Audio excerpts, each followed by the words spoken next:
Hola, bienvenidos. Esta es la guía número 7 del curso de automatización de procesos de la carrera de Ingeniería Industrial de la Nacional. Vamos a desarrollar este ejercicio y se trata pues de la adquisición de datos y resolución. En la guía anterior vimos respecto ya a instrumentos, sus características físicas. Hemos revisado en guías anteriores cómo se representan bajo la norma ISA. Ahora vamos a ver un poco más de detalle el funcionamiento interno y la representación en sistemas digitales. Ok, entonces empecemos con esta guía y al final pues veremos qué es lo que hay que reportar para obtener la calificación correspondiente.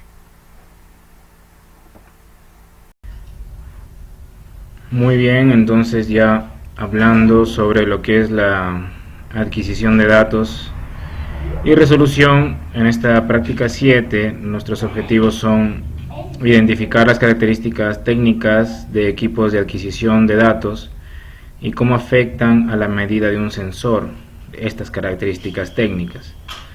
También verificar cómo el proceso de descomponer números decimales a binarios y viceversa es útil dentro de la adquisición de datos y pues todo el papel que cumplen este tipo de operaciones dentro de los sistemas digitales. Muy bien. La adquisición de datos. En las primeras guías hablábamos respecto a compuertas lógicas, las cuales únicamente trabajan con dos estados posibles, ceros y unos. ¿Ok? Esto se desprende de un tema mucho más amplio llamado sistemas digitales. En nuestro mundo, en el mundo real, podemos diferenciar dos grandes tipos de sistemas: los sistemas análogos o analógicos y los sistemas digitales. El primero hace referencia a que todas las magnitudes tienen valores infinitamente divisibles. Por ejemplo, si hablamos de temperatura en un ambiente, por ejemplo en la calle o en la casa, podríamos decir que puede haber una temperatura de 25 grados y realmente pues es un valor posible, ¿correcto? Pero también podremos decir que hay 25.4 grados y también es un valor que se puede dar. Y en el mundo real, o sea en el mundo físico, podemos decir también que el valor de 25.431 grados centígrados también es un valor posible. Y podemos seguir aumentando los decimales, es decir, yo puedo definir una temperatura de 28.343875 grados centígrados y ese valor existe en el mundo real. ¿Ok? Entonces, eso es lo que se pretende decir cuando cuando el mundo analógico, el sistema analógico, es infinitamente indivisible, ya que está formado por los números reales, ¿no es cierto? Y pues ya si recordamos un poco de clases de la secundaria, los números reales son infinitos entre cada número entero. ¿Ok? Ahora, los sistemas digitales, en cambio, no son así. Los sistemas digitales son básicamente una representación del mundo analógico. Y esta representación no es infinitamente divisible. En los sistemas digitales solamente se tienen cierta cantidad de divisiones posibles o de cambios discretos que se le da a un valor analógico, ¿ok? A esta representación. Y eso tiene que ver mucho con la resolución del sistema que convierte de análogo o de analógico a digital. Muy bien, entonces aquí vemos una imagen, así lo ven, la línea analógica pues es continua, ¿verdad? Tiene trazos suaves, es continuo todo, ¿no? En cambio el digital, esta es una representación de este sistema. Si ustedes lo ven, pues tiene los mismos picos, mismos valles, ¿correcto? Sin embargo, el digital tiene zonas planas y el intermedio entre esas zonas planas para el digital no es reconocible, no existe esos valores. ¿Ok? Entonces, en este caso, esta es una representación discreta o digital de un mundo analógico. Como ustedes lo ven, no va a ser exactamente igual, es por eso que es una representación. Y a más resolución tengamos, mejor será o más fiable será la representación que el sistema digital hace del analógico. Muy bien. Otro ejemplo que vemos acá es lo que comenté respecto a lo que se ve en la lectura 7. En el libro de Tochi se habla sobre el tiempo, ¿correcto? Y bueno, yo aquí también hablo sobre el tiempo, pero desde otro punto de vista. El tiempo, por su naturaleza, es continuo e indivisible, ¿correcto? Pero, por ejemplo, todos utilizamos un reloj de pulsera o utilizamos un smartphone, ¿ok? Entonces, este smartphone nos muestra la hora, pero no de manera continua, es decir, nos muestra, por ejemplo, las 8:00. Luego nos muestra 8:01, 8:02, 8:03, etcétera, hasta llegar hasta las 9. Nuevamente los minuteros se repiten de 00 hasta los 59, pero no te da valores de 8:00, 8 de la mañana con 00 minutos, 5 segundos, 25 décimas de segundos, 5 milésimas, etcétera. No, sino solamente te lo da de manera discreta, en pasos que incrementan de uno en uno, ya sea en segundos o en minutos. Entonces, el ejemplo que acabo de dar sobre el tiempo, pues, se nota claramente cómo lo que muestra el teléfono, que es una representación discreta del tiempo, tiene pasos, ¿verdad? Tiene pasos discretos. No representa el tiempo de manera continua. Muy bien, entonces de manera de resumen podemos decir que el mundo analógico es continuo, el sistema analógico es continuo, mientras el mundo digital o sistema digital es discreto, paso a paso, con pasos definidos y planos entre ellos. Muy bien, entonces aquí hay otra imagen que es de un ave, una gaviota, la cual está representado en 6 formas. Cada una de estas figuras es un sistema digital con más o con menos resolución. Creo que aquí estamos bastante familiarizados, aquellos que usan smartphone o cámaras digitales, sobre lo que son los píxeles, ¿no? Los megapíxeles de una cámara. Básicamente en lo que es fotografía digital, los megapíxeles tienen que ver pues con la resolución de la imagen. Entonces, todas estas imágenes representan a un mundo real. Es una representación de una gaviota. Sin embargo, cada uno de ellos lo representa con diferentes resoluciones. Entonces, si yo veo F, tiene una baja resolución. E mejora, D mejora aún más, y así llegar hasta A. Sin embargo, si yo acercara esta imagen, a pesar que de lejos se ve bien, de a pocos vamos viendo que a más nos aproximamos, entre más detalle vemos, más vamos notando la diferencia entre lo discreto y lo digital, perdón, entre lo analógico, ¿verdad? Y aquí vamos viendo ciertas diferencias, ¿no? Entonces notamos que nuevamente es un claro ejemplo de cómo un sistema digital nada más es una representación de un mundo analógico más complejo e infinitamente divisible, ¿sí? Pero, por ejemplo, a esta distancia, esta imagen para nosotros está muy bien, ¿ok? Entonces, también tiene que ver mucho con el requerimiento del proceso. La cantidad de resolución depende también, pues, de cuán preciso necesitas que sea en tu sistema, ¿ok? Muy bien, entonces esto ya es sobre temas de fotografía, pero también a nivel industrial se aplica la resolución. Y los instrumentos de medición y controladores digitales cuentan también con resolución, como uno de sus aspectos más críticos al momento de escoger entre uno u otro equipo para una planta, para un proceso. Ok, entonces vamos a aprender eso, el tema de resolución en instrumentos o controladores, viendo 3 ejercicios específicamente.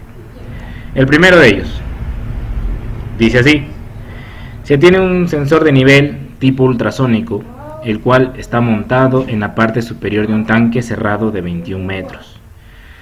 Muy bien, aquí me voy a detener un poco a explicar de qué se trata esto. No el ejercicio, sino el sistema de medición como tal. Aquí vemos el tanque, tenemos zona plana en la parte inferior y curvada en la parte superior, y aquí lo que veo aquí de morado pues es, o de lila, es un sensor ultrasónico.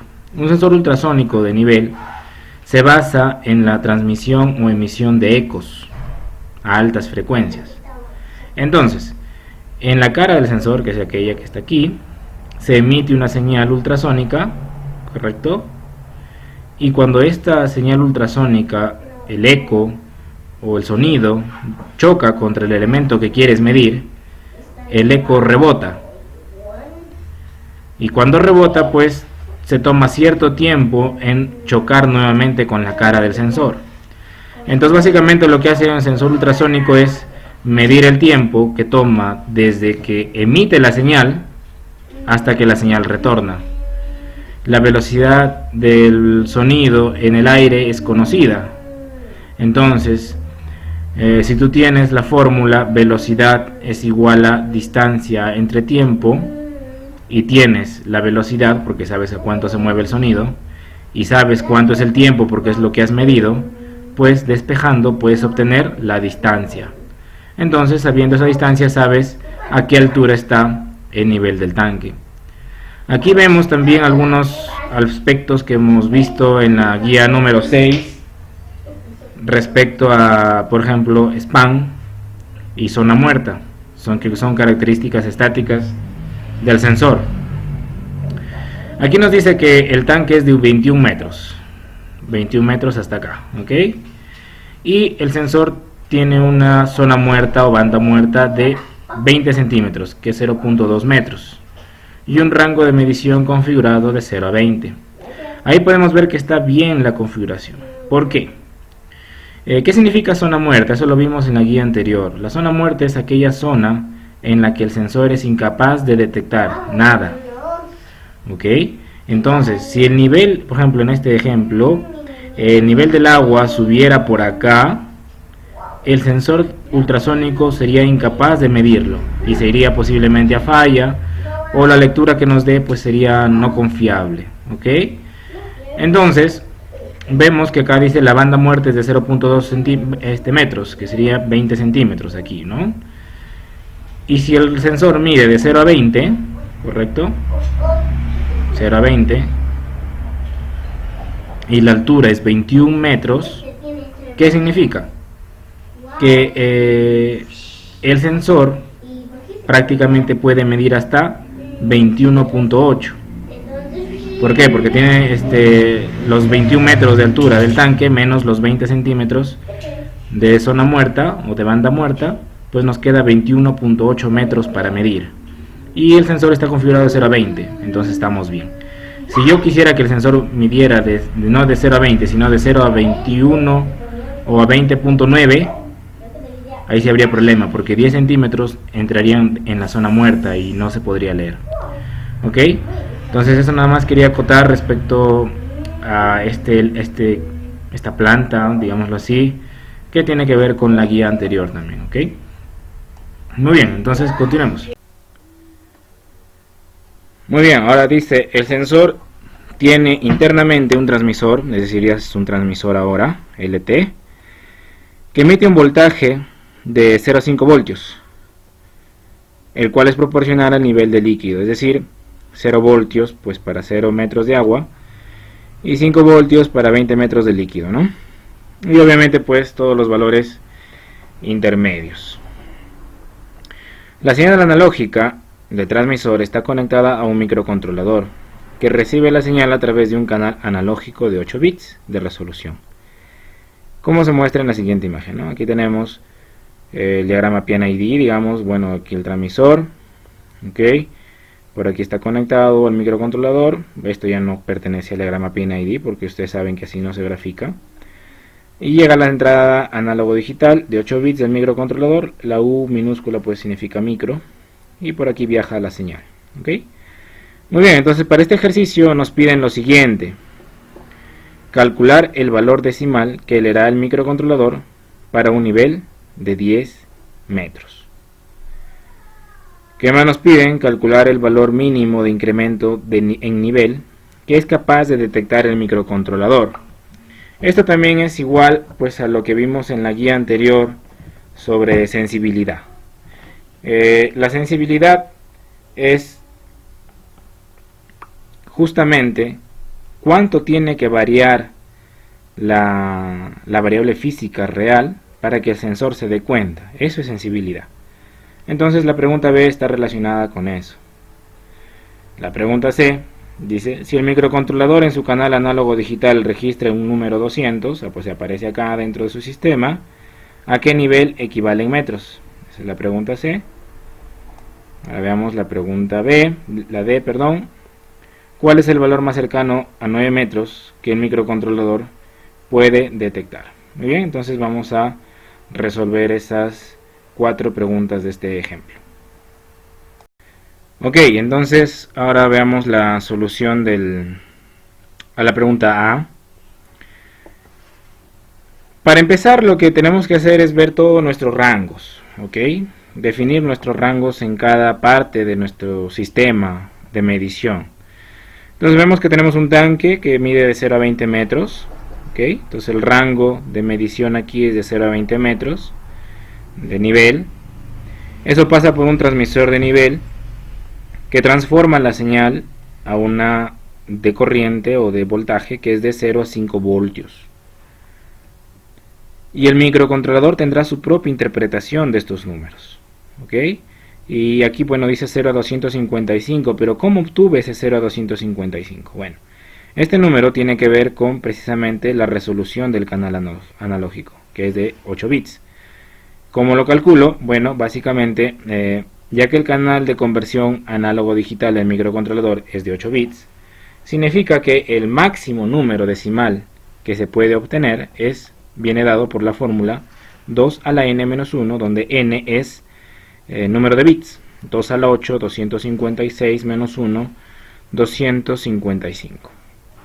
Asimismo, la cantidad de números posibles es de 2 a la 8, 256. Y aquí puede haber cierta confusión, ¿no? ¿Por qué 2 a la n para cantidad de números posibles y número máximo menos 1? Imagínense que ustedes van a contar del 0 al 10. ¿Cuál es el número más grande obtenible? 10, ¿correcto? Pero ¿cuántas combinaciones hay? No son 10, porque si ustedes incluyen al 0, pues serían 11, ¿correcto? Entonces lo mismo es acá. El máximo número obtenible es 255, pero si yo cuento también al 0, la cantidad de combinaciones es 256. Esto se parece mucho a lo que veíamos en guías anteriores respecto a variables lógicas de entrada para ver la tabla de verdad. Si teníamos dos variables lógicas de entrada, pues se convertía en 2 al cuadrado, 4 combinaciones posibles. Si teníamos 3, 2 al cubo, eran 8 combinaciones posibles, y así nosotros podíamos ver, hacer nuestra tabla de verdad. Bueno, similares aquí. Entonces ya puedo graficar mi sistema con todos los rangos: 0 a 20 para el tanque, 0 a 5 para el transmisor y 0 a 255 internos en el microcontrolador. Muy bien. Entonces, para saber, la pregunta A dice: ¿cuánto equivaldrá 10 metros?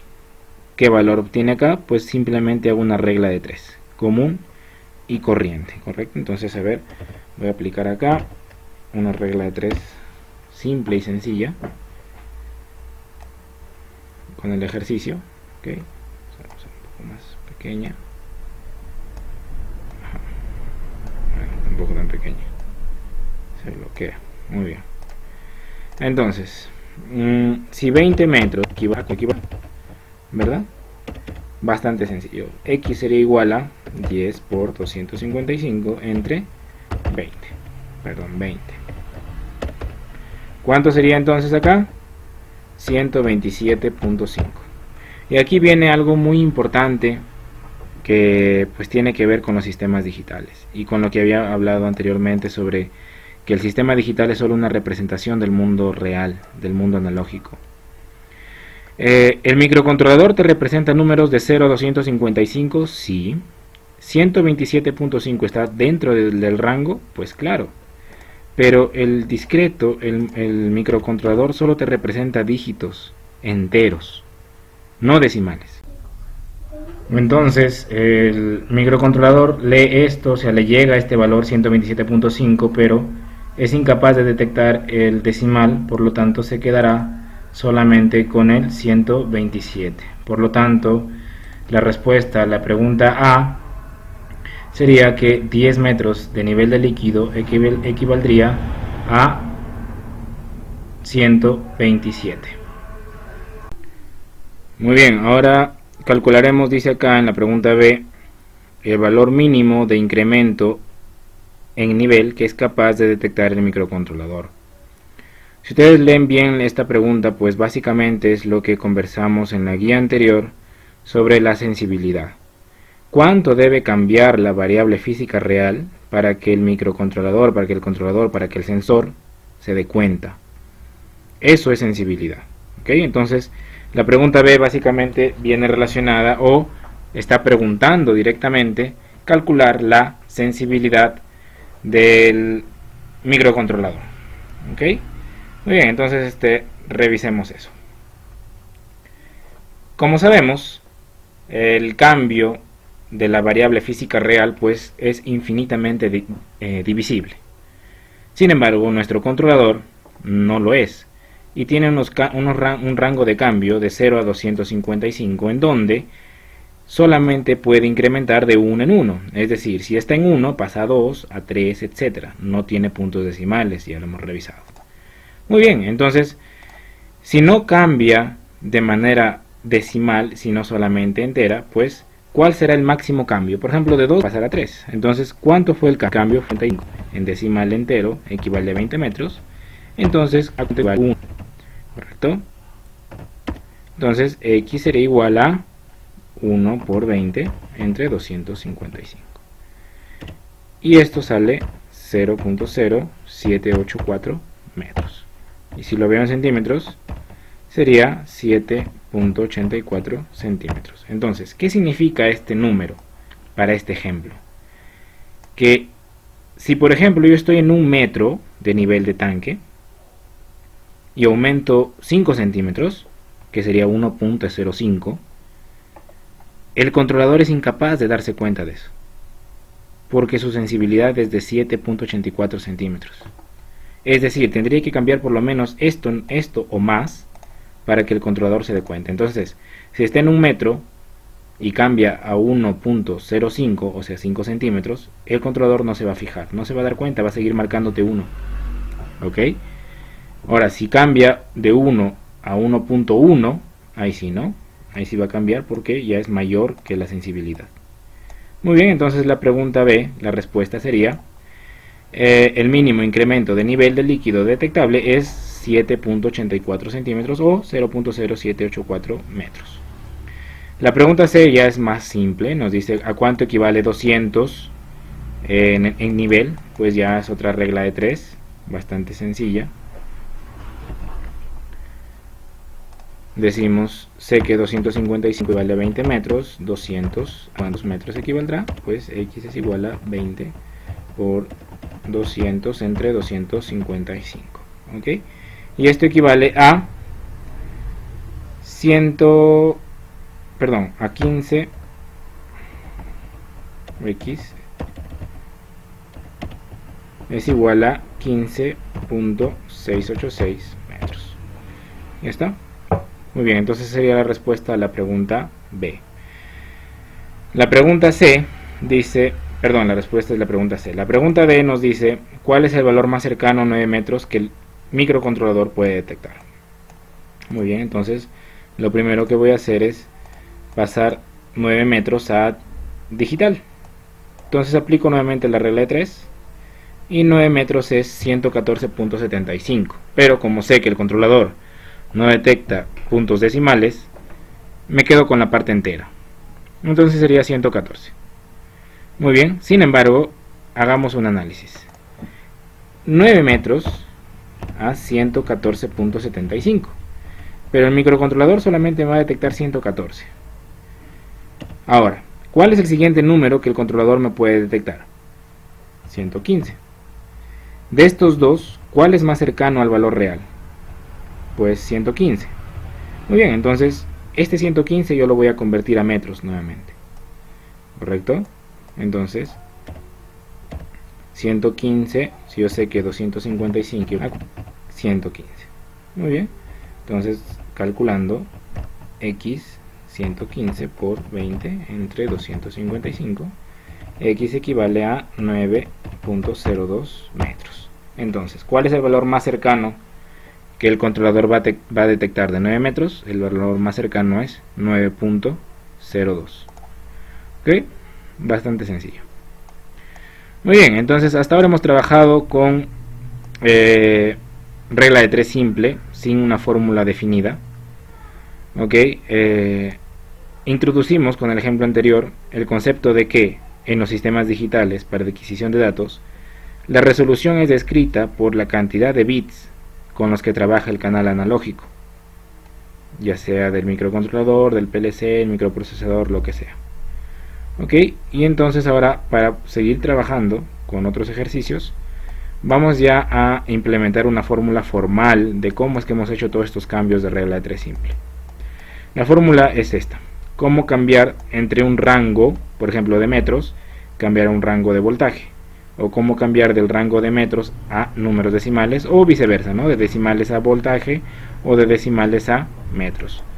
Entonces esa fórmula básicamente es así: el valor en el rango 1 es el valor que quiero convertir del rango 2 entre la división de sus span. El span del rango 1 pues es el rango 1 máximo menos el rango 1 mínimo, y el span del rango 2 es rango 2 máximo menos rango 2 mínimo. Entonces ahora utilizaremos esta fórmula para resolver los siguientes ejercicios. Ok, ahora veamos el ejemplo 2. El ejemplo 2 dice: la señal de temperatura de un horno, aquí está el horno, es brindada por un transmisor indicador de temperatura, un TIT, utilizando señales de 4 a 20 miliamperes, M de mili, A de amperios, para un rango de medición de 10 a 250 grados. ¿Cuál sería el span? Pues la resta, ¿no? 250 menos 10, 240. Ese sería el span. Muy bien, la señal del transmisor es llevada hacia dos PLCs, como figura aquí en la gráfico. El PLC1 con un canal análogo digital de 10 bits y el PLC2 con un canal análogo digital de 12 bits. Y se le pide responder lo siguiente: para una temperatura real de 170 grados en el horno, ¿cuál de los dos PLCs obtendrá la lectura más aproximada? Pregunta B: ¿cuál es el valor equivalente en temperatura al incremento discreto de un dígito en cada PLC? Básicamente es lo mismo que en el ejercicio anterior. Aquí nos está preguntando la sensibilidad de cada controlador. C: haga un gráfico representativo de cómo cada PLC aproxima la señal de temperatura. Okay, muy bien, entonces vamos por la A. Básicamente es aplicar esta fórmula, pasar de 170 grados a los valores decimales de cada PLC. Pero antes de hacer eso, primero necesito saber cuáles son los rangos. Entonces arriba en el ejercicio anterior del tanque era de 8 bits y vimos que el rango era de 0 a 255. Porque 255 es 2 a la n menos 1, 2 a la 8 menos 1. Entonces esos rangos tenemos que calcular para los dos PLCs también. Entonces aquí calculamos. Para el PLC1 de 10 bits es 2 a la 10 menos 1, 1023. De 12 bits, 2 a la 12 menos 1, 4095. Entonces ese sería el rango de cada PLC. Ya sabiendo todos los rangos, ya puedo aplicar estas fórmulas o esta fórmula para resolver mi ejercicio. La pregunta A dice: para 170 grados, ¿a cuánto equivale en cada PLC? ¿O cuál PLC es el más aproximado? Muy bien, entonces lo primero que tengo que hacer es convertirlo a decimal, a su valor que detecta cada PLC. Como seguramente voy a perder decimales, pues después convierto nuevamente ese número a temperatura y compararé, ¿no?, cuál es más aproximado. Muy bien, entonces en la pregunta 1, pregunta A, pasamos de 170 grados a decimal del PLC1. 1023 menos 0, el span de acá, y sale 724 con un decimal que es .625. Pero como sabemos, el PLC, como es un sistema digital, no va a tomar el valor decimal y va a tomar solo lo entero. ¿Okay? Entonces ese sería 724. Haciendo lo mismo para el PLC2, pero obviamente ahora aplicando el span del rango discreto máximo, que es 4095. Y vemos que ambos PLCs tienen su propia lectura digital, ¿no? El PLC1 lee 724 en decimal y el PLC2 2900 en decimal, ok, entero. Ahora, esos valores yo los voy a convertir a temperatura nuevamente, para ver a cuánto equivalen. Entonces aplico la misma fórmula, pero de manera inversa, ahora para obtener temperatura. Y veo que el PLC1 obtiene una temperatura de 169.853 grados.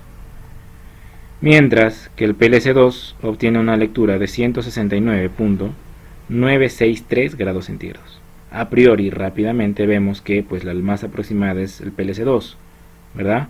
Igual, hacemos el cálculo del error, que el error es simplemente la resta entre el valor que debería ser menos el que obtengo, ¿correcto? Y ahí está. Con eso veo yo que pues el más aproximado es el PLC2, ¿ok? Muy bien. Esa es la respuesta A. Para la B nos está preguntando el incremento o la sensibilidad para un dígito. Entonces, pues convierto de un dígito a grados centígrados en cada rango. Entonces aplico nuevamente la fórmula de 3, la regla de 3, pero esta vez ya aplicando la fórmula un poco más completa que aparece aquí, ¿no? Entonces, valor de temperatura sería pues un dígito multiplicado por el span de temperatura, 250 menos 10, entre el span digital, 1023 menos 0. Divido esto y me sale 0.235 grados centígrados. Esa es la sensibilidad o resolución. ¿Ok? La respuesta, y para el PLC2, pues sería lo mismo, pero dividido entre 4095. Entonces, obviamente, la resolución es mejor aquí, ¿no? Es más pequeña. ¿Ok? Entonces, aquí nos podemos dar cuenta con esta aplicación, con esta fórmula, con este resultado, que a más bits, mayor será el denominador, ¿verdad? El divisor va a ser mayor. Al ser mayor el divisor, la resolución es más pequeñita, y al ser más pequeña, pues es mejor. ¿Ok? Entonces ahí vemos cómo, mientras yo voy incrementando los bits de resolución, la resolución mejora, ¿no? Entonces es evidente ahí este tipo de cambios. Entonces, la respuesta B sería el valor equivalente en temperatura para el incremento de un dígito en el PLC1 es de 0.235 y para el PLC2 es de 0.059. Muy bien, ahora la pregunta C nos dice hacer un gráfico representativo nada más de cómo sería, ¿no? Entonces para eso vamos a hacer algo similar a esta imagen, ¿no? El mundo analógico, que sería la temperatura del horno, y cómo cada PLC hace esta señal discreta. Así de sencillo, eso sería cómo resolver la pregunta C. Y bueno, aquí tengo, ¿no? Aquí es lo que yo he graficado. Esto es un seno invertido, ¿correcto? Esta es la señal analógica de temperatura. La señal de 12 bits pues será algo más aproximado, ¿no? Sin embargo se notará pues ahí los pasos discretos de todas maneras. Y la señal de 10 bits pues será una aproximación también de la señal analógica, pero con menos resolución, ¿no? Los pasos o discretos serán más anchos. Entonces esta imagen pues representa este tipo de comportamiento. ¿Y por qué dice representativo? Porque como hemos calculado, 12 bits es 4095 pasos. Es decir, yo tendría que aquí dibujar 4095 de estos escalones. Entonces es mucho, ¿no? En el Word pues no se va a dibujar bien, ni en el Paint. Igual 10 bits serían 1023, entonces, pero de manera representativa yo sé que con 12 bits pues voy a tener una señal más aproximada a la real. ¿Ok? Muy bien. En resumen, un sistema de adquisición de datos toma una señal analógica y la convierte en discreta o digital. A este proceso se le llama conversión análoga a digital. Y todos los equipos de automatización industrial cuentan con elementos que hacen esta conversión. Hemos aprendido cómo es que el número de bits de resolución de un canal análogo digital es importante a la hora de representar con mayor fidelidad la variable física real. Eso lo movemos en este gráfico, ¿verdad? A más bits, más se parece al mundo real. ¿Ok?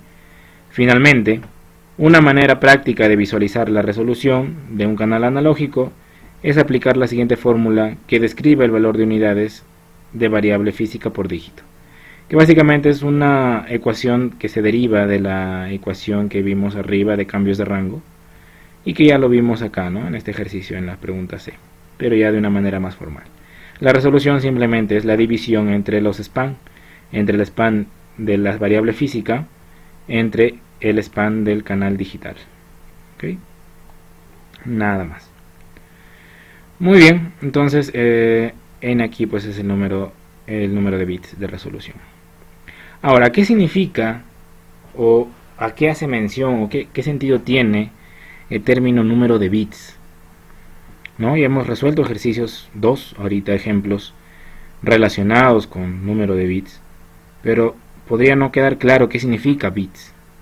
Muy bien, entonces, un número que se representa en el mundo de sistemas digitales, pues tiene ciertos números de bits para representarse. ¿Ok? Entonces, un número de 8 bits es un número que tiene 8 casillas aquí. Y cada casilla pues es un bit, y cada bit puede tener los valores ceros o unos. Un número de 10 bits pues tiene más casillas, ¿verdad? Más casillas, y también todas pueden ser de 0 a 1, ceros o unos. Muy bien, entonces, tomando en cuenta esto, vamos a resolver un ejercicio que nos va a acercar un poco más a lo que es este sistema de conteos binarios. Ejemplo 3. Un microcontrolador recibe la señal de un flujómetro cuyo rango es de 0 a 50 metros cúbicos hora. Esta unidad pues es una unidad de flujo. Entonces el transmisor de flujo, el flujómetro, da la señal de 0 a 50 metros cúbicos hora. ¿Okay? La señal que recibe es exactamente, dice el microcontrolador, recibe 24 metros cúbicos hora. El canal análogo digital del microcontrolador que recibe esta señal lee voltajes de 0 a 5 voltios y dicho canal es de 12 bits de resolución. Conociendo eso se le pide lo siguiente: obtener el valor entero decimal que leerá el microcontrolador pues cuando le llegan estos 24 metros cúbicos hora. B. Determinar el número binario equivalente al ítem A, o sea cuánto vale el número binario, y C. Graficar una representación del número de 12 bits. ¿Okay? Entonces, solución 3. A. Obtener el valor entero al que equivale 24 metros cúbicos hora. Pues básicamente es aplicar la fórmula 1, 24 por el rango de digital es 2 a la 12 menos 1 menos 0, y el rango del flujómetro es 50 menos 0, ¿no? Sería esto. Entonces el valor digital del microcontrolador es 1965. Tiene sus decimales, pero ya saben, pues el decimal se anula, o el punto decimal se anula. ¿Ok? Ahora, ustedes tienen que leer, revisar, verificar la lectura número 7 para que aprendan cómo convertir números enteros decimales a números binarios. ¿Ok? Básicamente es aplicar divisiones sucesivas.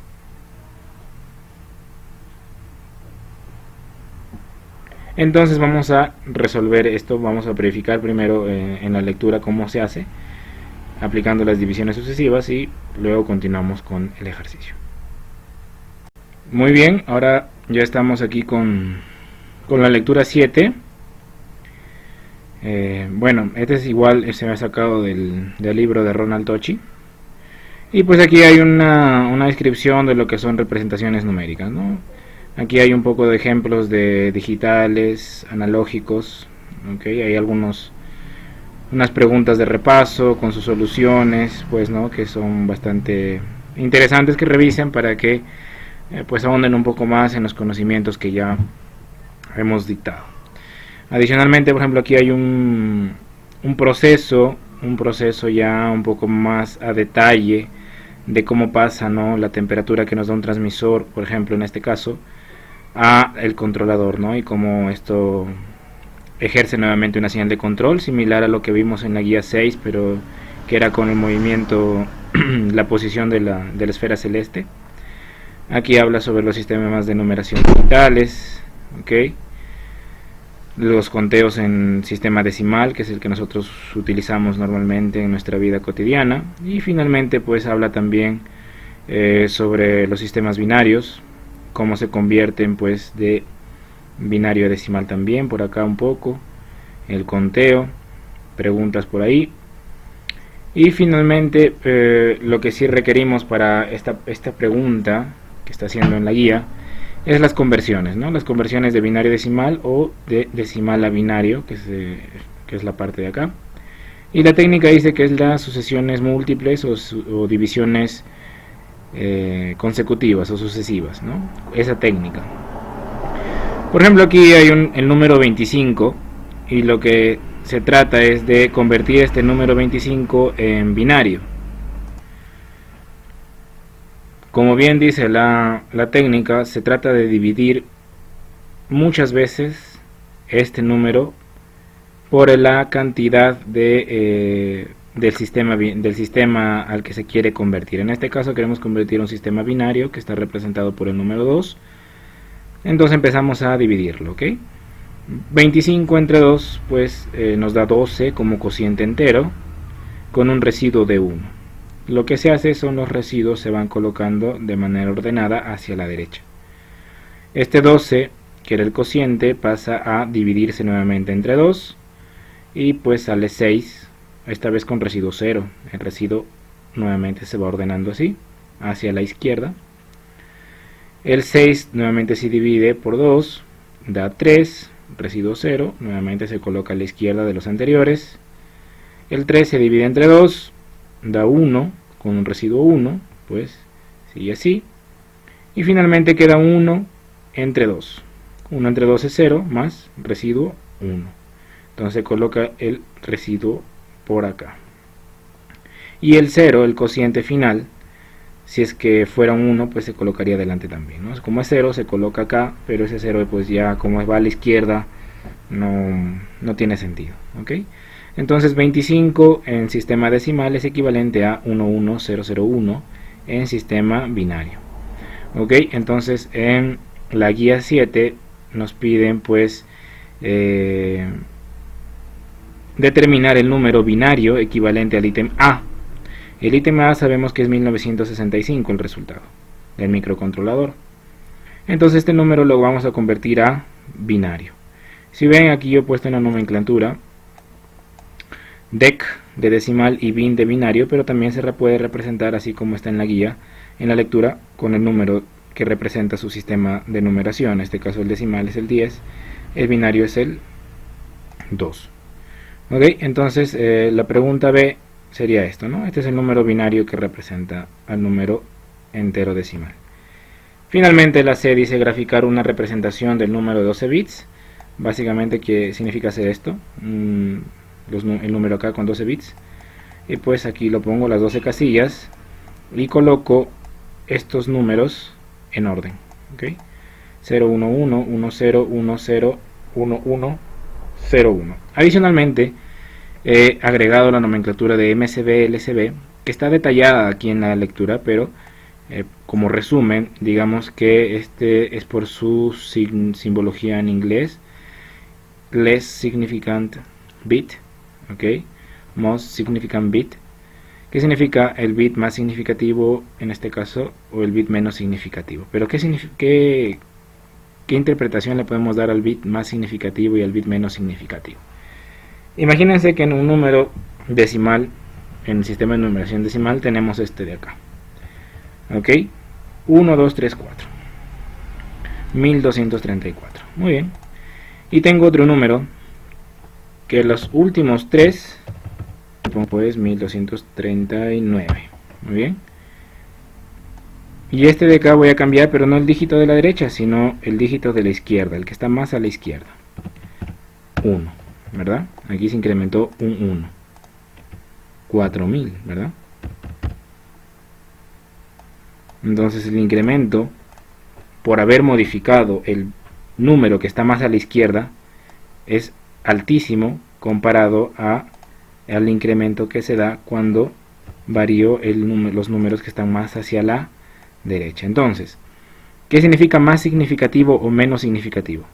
Que el variar ese número genera un mayor cambio en el número en sí. Entonces este número sería pues el menos significativo, este dígito, porque al cambiarlo pues el incremento o diferencia es bajo. Pero al cambiar este número que está hacia la izquierda, es incrementar o disminuir muchísimo el valor del número en el número final. ¿Okay? Entonces eso se refiere con dígito, en este caso más significativo, menos significativo, y acá con bit menos significativo y más significativo, ¿no? Entonces si yo cambio este 1 por un 0, pues el número va a cambiar, pero no mucho. Pero si cambio el de acá, pues el número va a ser todo completamente diferente. Con mucha diferencia. La diferencia va a ser alta. ¿Ok? Muy bien. Entonces, ¿por qué hemos puesto este último ejemplo? Lo que se intenta describir es ver cómo las notaciones de bits y ceros, de bits, ceros y unos, pueden representar cualquier número decimal entero. O sea, si ustedes ven este número, representa este 1965. ¿Y este 1965 qué representaba? Los 24 metros cúbicos hora del flujómetro. Entonces yo puedo representar cualquier cosa analógica en el mundo real con números binarios. ¿Ok? Porque todos los equipos digitales de automatización, PLCs, microcontroladores, PCs industriales, transmisores, etc., trabajan internamente con ceros y unos. ¿Ok?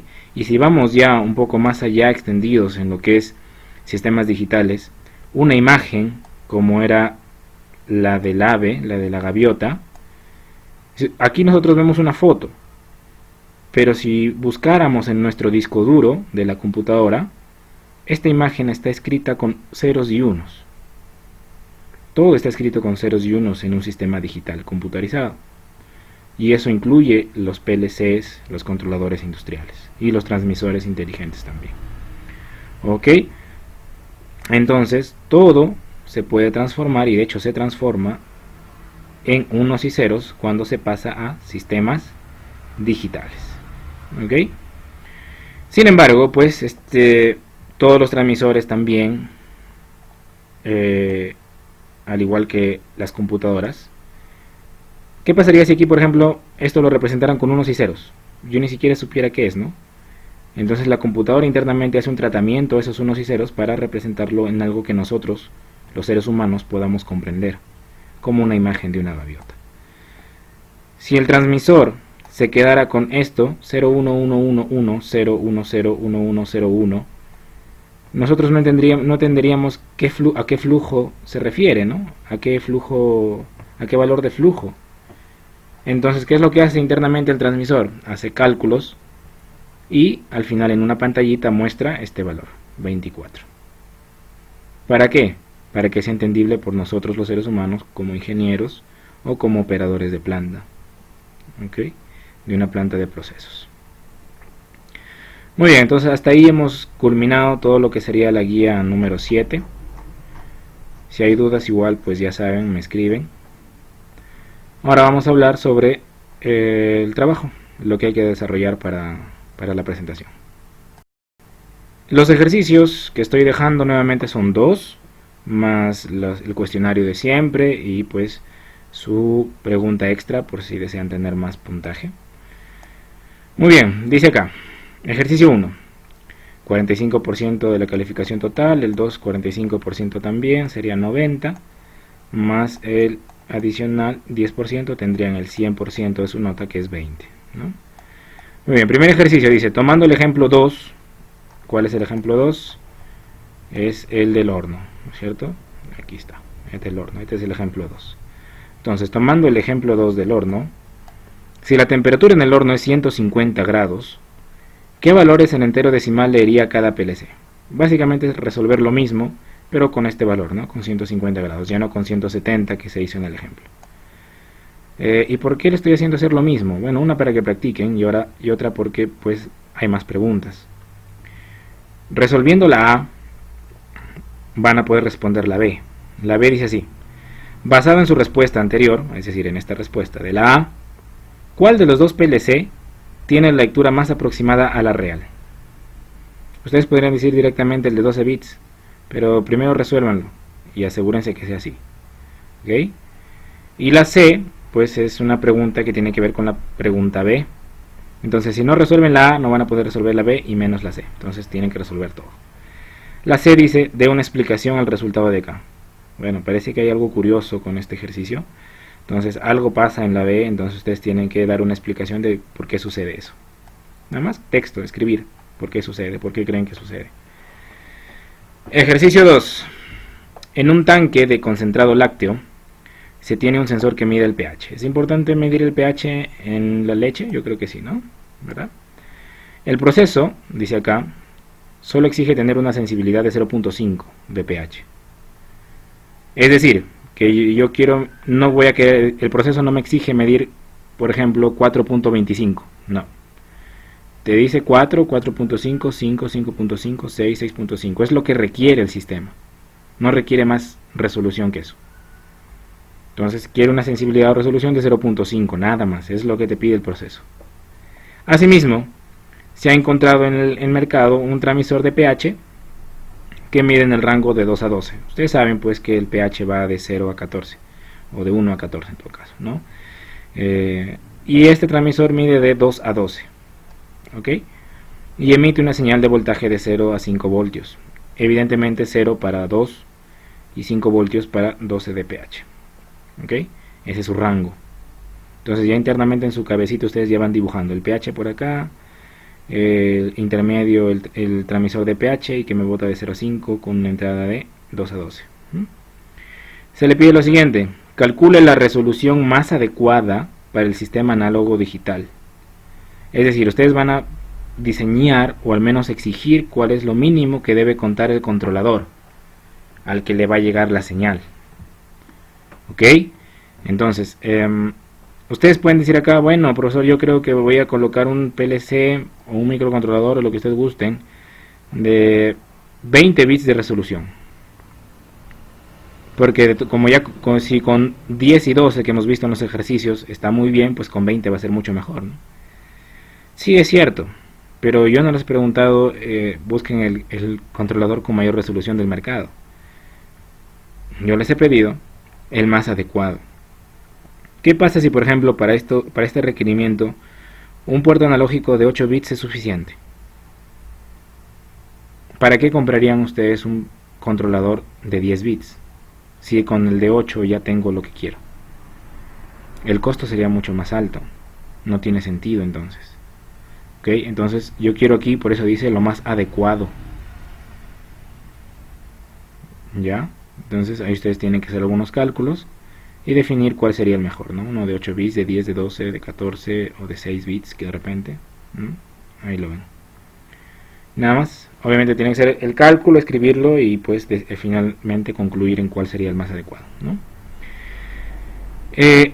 Pregunta B dice, realice un gráfico del sistema presentado asumiendo que se controlará utilizando un PLC. Transmisor de pH, tanque, es decir, tienen que dibujar todo, ¿no? Si lo que dice en un tanque concentrado lácteo, pues dibujen el tanque, el sensor de pH, más o menos algo como acá, ¿no? Algo como esto. ¿Ok? Lo dibujan y con eso tienen su puntaje. Pregunta 3, básicamente es el cuestionario, en qué aplicaciones de su carrera, ya no quiero en otras cosas, sino en su carrera, cree usted que utilizaría lo aprendido en esta práctica, y pues finalmente qué dificultades encontraste durante el desarrollo de la práctica. Con eso ustedes ya pueden alcanzar el 20, ¿ok? Pueden ya tener el 20 con estas preguntas. Sin embargo, si desean, pueden hacer el puntaje extra, el ejercicio extra. Por lo general yo dejo ejercicios para desarrollar, pero esta vez he colocado más bien cuestionarios, o bueno, más que todo un desarrollo textual, ¿ok? Para este puntaje adicional. Entonces, se le pide proponer un proyecto de automatización industrial relacionado con su carrera. Para dicho proyecto describa lo siguiente. A. De una explicación breve del proceso general que usted ha escogido. Esto es importante. Imagínense que tienen un proceso de automatización industrial, ustedes tienen que proponer uno. Yo les doy un ejemplo, producción de yogurt. La producción de yogurt tiene muchísimos pasos, desde el momento en que se saca o se extrae la leche hasta que sale ya como yogur para consumir. Hay muchos procesos dentro. Entonces, en la pregunta yo lo que quiero es que me detallen todo ese procedimiento. Bueno, o mejor dicho, me lo expliquen de una manera breve, todo ese proceso. La leche, pues ingresa, se extrae de la vaca, se recolecta, no sé, en galoneras o bidones, no lo sé. Eso llega a planta, pasa por un proceso de pasteurización por ahí, ¿Qué más sucede hasta que al final sale ya empaquetado el yogur? Eso es lo que quiero que ustedes me describan. Breve nada más, ¿ok? Y finalmente la pregunta B dice, ahora sí quiero que me describan con detalle, es decir, aquí sí hay que meterle más al coco, la parte del proceso que usted desearía automatizar. Entonces, en esto de yogur, ¿qué pueden automatizar? Ustedes pueden automatizar, por ejemplo, la extracción de la leche de la vaca. Existen procedimientos que lo hacen. Pueden automatizar la pasteurización. Pueden automatizar el transporte de repente dentro de la propia planta de los tanques, de un tanque a otro, ¿verdad? El que ya le ingresa el dulce, el color, qué sé yo, ¿no? O pueden automatizar, por ejemplo, la empaquetadura, pueden automatizar el llenado de las botellas, ¿verdad? Entonces, el etiquetado, la colocación de la propaganda, digamos, en el envase, ¿no? La marca.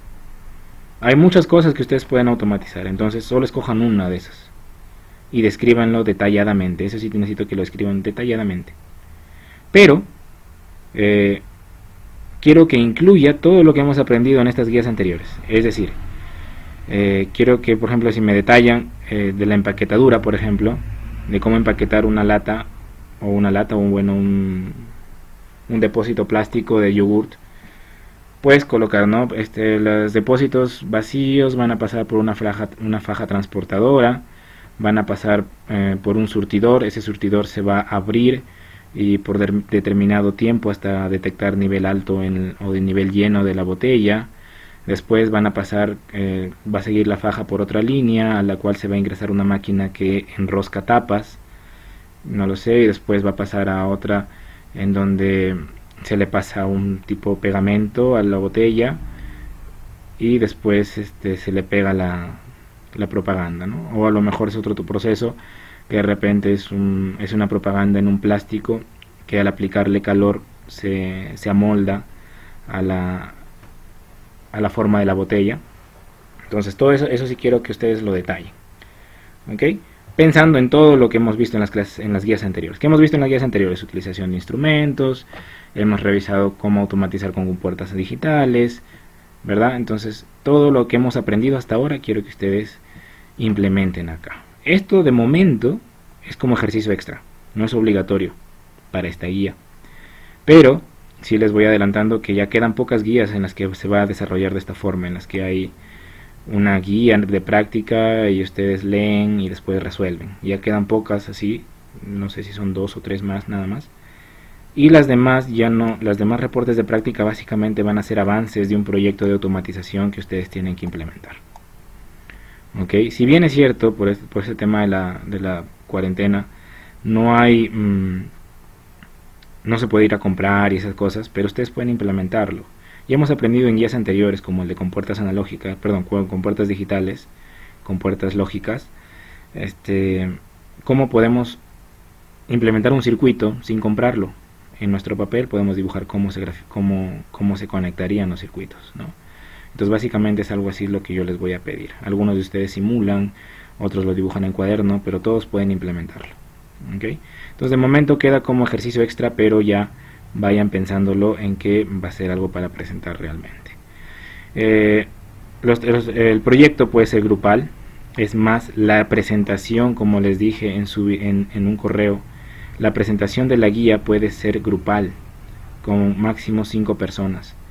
Pero yo quiero que coloquen los integrantes, los que participaron en el desarrollo de esos ejercicios. A partir de esta guía, de las 7, perdón, de las 6 que ya voy a corregir, si yo logro identificar ejercicios copiados y no han colocado en su portada quienes participaron en la elaboración de ese trabajo, les voy a poner 0 en el ejercicio. ¿Ok? No me gusta ver copias. Prefiero que ustedes me lo digan en la portada. ¿Sabe qué, profesor? Trabajé con tal y tal compañero y bueno, obviamente nuestras respuestas van a ser iguales. Pues ya, no hay problema. Yo les califico. Pero en la portada de cada alumno tienen que aparecer los integrantes. De lo contrario, yo les voy a poner 0. Igual, nuevamente, recalcarles, hay que hacer una portada. No obvien los grados. El grado de Karina es ingeniera Karina, ¿okay? ING. En mi caso, mi grado es mg.ingeniera ING punto. ¿Okay? Nos ha tomado tiempo y esfuerzo de estudio y sacrificio para obtener esos títulos y que escriban eso delante de nuestros números, de nuestras letras, de nuestros nombres. Entonces no nos lo quiten, pues. ¿Okay? Escriban eso, igual siempre colocando objetivos, conclusiones. Dentro de las conclusiones tiene que estar la respuesta a estas preguntas. Bibliografía de una forma adecuada, no escriban cualquier cosa porque si no yo no les considero. Sí, y pues eso sería todo. Entonces si tienen consultas me comentan ya por correo o con sus delegados o directamente los que deseen. Ok, bien, esa ha sido la presentación de la guía 7 y los espero hasta el día sábado siguiente para la presentación. Tenemos hasta el sábado 17. Ok, sábado 17 de octubre ustedes deberían presentar este reporte. Ok, gracias, hasta luego.